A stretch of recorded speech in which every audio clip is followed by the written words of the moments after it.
اگلی صبح شریف ترین چچا اپنے شریف ترین بھتیجے کو نوکری دلوانے کے لیے خدیجہ کے محل کے دروازے پہ پہنچا۔ ملکہ شرافت اپنے بستر طہارت سے تڑپ کے اٹھی، حریر اور اندیب کے پردوں کو پیچھے ہٹا کے دیکھا، بچپن میں جسے خواب میں دیکھا کرتی تھی، مجسم محمد کی صورت میں دروازے پہ کھڑا تھا۔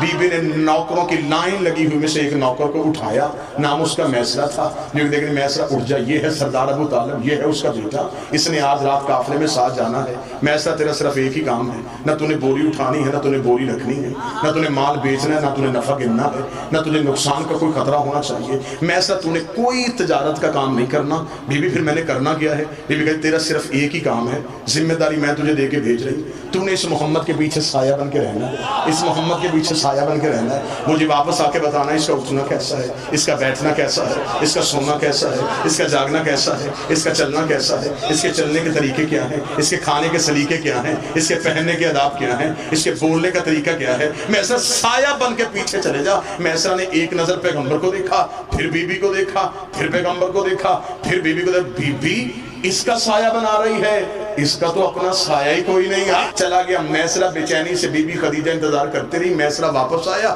میسرہ نے محل کا دروازہ کھولا۔ بی بی دیکھا دی، میسرہ خبردار یہ نہیں بتانا کس شہر میں زیادہ تجارت ہوئی، کس میں کم ہوئی، کتنا نفع ہوا، کتنا نقصان ہوا۔ میسرہ تجارت کی نہیں، مجھے میری عبادت کی باتیں بتا۔ میسرہ دیکھا تھا، بی بی میں تجھے کیا کیا باتیں بتاؤں۔ یہ محمد عربی جنگل میں جاتا تھا، درندے اس کے پاس اپنی فریادیں لے کے آتے تھے، درخت اسے جھک جھک کے سلام کرتے تھے، پرندے اپنے پروں کا اس کے سر پہ سایہ کرتے تھے، ذرہ اس میں اٹھ اٹھ کے درود پڑھتے تھے۔ بی بی جہاں بھوک لگتی جنت سے کھانا آ جاتا تھا، جہاں پیاس لگتی ٹھوکر مارتا چشمے اوپر آتے تھے۔ بی بی جبریل اس کے پیچھے چلتا تھا، میکائیل اس کے قدموں کی دھول کو صاف کرتا تھا، آسمان کی بدلی اس کے سر پہ سایہ کرتی تھی۔ بی بی دیکھتی، میسرہ چپ ہو جا، اتنا بتا عیب تو نہیں دیکھا؟ دیکھ تیری عزت کی قسم، یا وہ بے عیب ہے یا پھر یہ بے عیب۔ خوش ہو کے بی بی نے کہا، میسرہ 100 اونٹ سونا، 80 اونٹ چاندی، یمن کی ساری 100 اونٹ سونا، غریب ہے یہ، 80 اونٹ چاندی، یمن کی ساری جائیداد تیری۔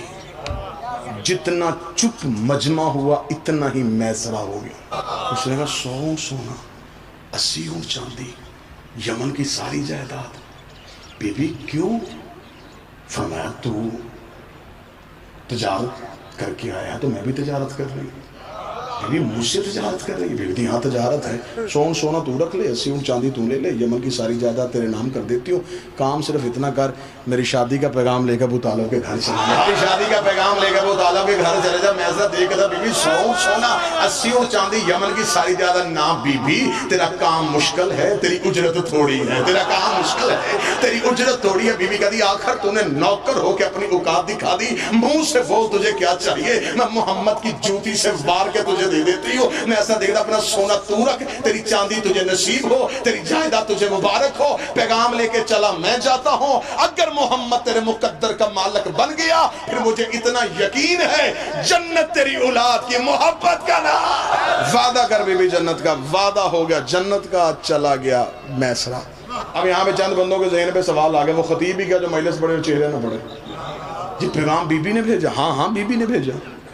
اگر پیغام نبی بھیجتے، آج مولوی بھونک دیتا، مالدار جو تھی، اسلام کو پیسے کی ضرورت تھی، عرب کی شہزادی کو شادی کا پیغام بھیج دیا، یا قبلہ شرائع صاحب مولوی دوسرا راہ نکال دیتا۔ مالدار عورت کو شادی کا پیغام بھیجنا نبی کی سنت ہے۔ خدا نے کہا نا خدیجہ، نا خدیجہ، میں اپنے نبی کے کردار پہ تہمت برداشت نہیں کرتا، تو پیغام بھیج، پیغام تو بھیج۔ بی بی خدیجہ نے کہا میرے اللہ میں عورت ہوں، میری انا ہے، میرا مزاج ہے، میرا بھرم ہے، میں عورت ہو کے پیغام بھیجوں، تاریخ کیا لکھے گی، مورخ کیا کہے گا؟ فرمایا تاریخ جو لکھتی لکھنے دے، مورخ جو بھونکتا بھونکنے دے، پیغام تو بھیج۔ توجہ میری طرف کرنا، خدا کا واسطہ توجہ میری، پیغام تو بھیج، پیغام تو بھیج۔ میرے اللہ میں پیغام کیسے بھیجوں؟ فرمایا تو پیغام بھیج، میں اللہ وعدہ کرتا ہوں تو پیغام بھیج، میں احسان کا بدلہ دوں گا۔ میرے مالک احسان کا بدلہ کیا دے گا؟ فرمایا شادی کا پیغام تو بھیج، وعدہ میں اللہ کرتا ہوں میں محمد کی شریعت میں نہ دوں گا۔ نکاح پڑھنے سے پہلے مولوی لڑکی کی مرضی پوچھے گا، پھر لڑکے کی رضا، میں سارے کے ساری نکاح کا اختیار ہی عورت کو دے دوں گا۔